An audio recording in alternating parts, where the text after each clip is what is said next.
এই মোকাররমের দলেরা কবর যাত্রীরা বাতাস টানো এবং সারু নিয়ামতকে দিল। বাজান বাতাস নিয়ামতকার, বাতাস নিয়ামত আমার মাওলার। আমার মালিক যদি 5 মিনিটের জন্য বাতাস বন্ধ কইরা দেয়, বাজান দুনিয়ার মানুষ সব লাশ হইয়া পইরা থাকবে। আজকে নামাজ নাই, রোজা নাই, হালাল নাই, হারাম নাই, গলা টান কইরা হাঁটো।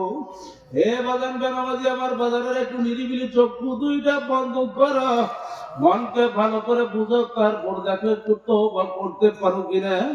বাজার এই দুনিয়ার থাকার জায়গা না, কেউ কিন্তু পারে না, আপনি এবং আমিও কিন্তু পারবো না। কখন জানি মারা যাই, কখন জানি মারা যাই, কখন জানি কোন অবস্থা আজরাইল হাজির হবে। তোমার আমার পিছনে আজরাইল হাত পাইটা দাঁড়িয়ে রয়েছে। আমার মালিকের হুকুম হবে, হাতটা মাইরা বাড়ির গর্ভে নামাইয়া দেবে। বাদান কুল কবরে রওনা করলাম। আজকে নামাজ নাই, রোজা নাই, বাদান গলা টান কইরা হাঁটো।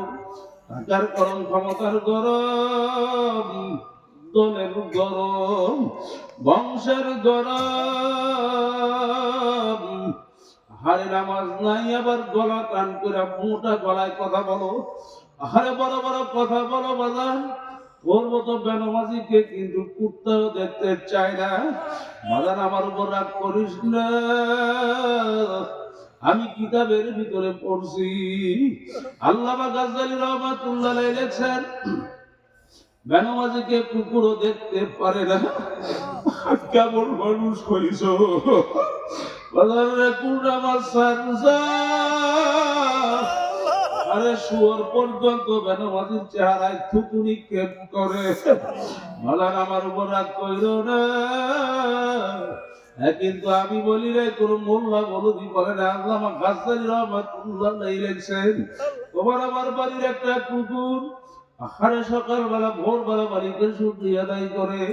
কুকুরকে জিজ্ঞাসা করে, কুকুর কেন শুকরিয়া?